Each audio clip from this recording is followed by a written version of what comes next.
Praise lord. దేవుని వాక్యం చదువుకుందాం. నిర్గమకాండము 14వ అధ్యాయము 14వ వచనము. యెహోవా మీ పక్షమున యుద్ధము చేయును, మీరు ఊరకే ఉండవలనని ప్రజలతో చెప్పాను. ఇశ్రాయేలీలు దేవుని చేత బంధకములలో నుంచి విడిపించబడ్డారు. కేవలం దేవుడు మాత్రమే వారిని ఇంతకాలపు ఉన్న శ్రమలో నుంచి బయటకు తీసుకొచ్చాడు. వారిని ముందు మేఘస్తంభము, వెనక అగ్నిస్తంభం వలె వారిని చంటి బిడ్డల వలె కాపాడుతూ తీసుకొని వస్తున్నాడు.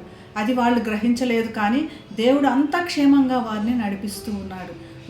వారి గురించి శ్రద్ధ కలిగి ఉన్నాడు. కేవలం వారి యొక్క క్షేమమే దేవునికి ముఖ్యమై ఉంది. ఇటువంటి పరిస్థితుల్లో దేవుడు మరి వీళ్ళు వెళ్తున్న మార్గంలో ఎర్ర సముద్రం వస్తుందని తెలుసు. అయినప్పటికీ వారు ఆ మార్గంలో నడిపించబడ్డారు.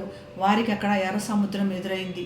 ఈ సమస్యలో ముందు ఎర్ర సముద్రం, వెనక ఐగుప్తు సైన్యం, ముందు కదల్చలేని సమస్య, వెనక తరుముతున్న సమస్య. ఇటువంటి పరిస్థితుల్లో ముందుకు వెళ్ళలేరు, వెనక్కి తిరిగి వెళ్ళలేరు. ఇటువంటి సమస్య ఎందుకు తెచ్చాడు దేవుడు అన్నప్పుడు, ఈ సమస్యలో, కదలలేనటువంటి సమస్యలో కూడా దాన్ని చీల్చి ముందుకు తీసుకెళ్లేవాడు దేవుడు అని వారు తెలుసుకోవాలని ఆశపడుతున్నాడు.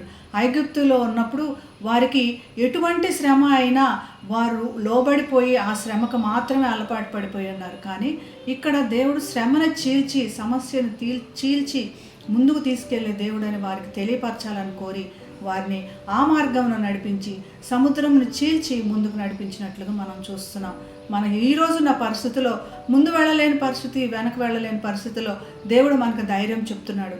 ఊరకనే ఉండి మీరు దేవుడు చేయే గొప్ప కార్యములు చూడండి అని చెప్తున్నాడు. మన సమస్య ఎటువంటిదైనా కూడా దేవుడు ధైర్యపరుస్తున్నాడు. కాబట్టి దేవుని స్తుతిద్దాం.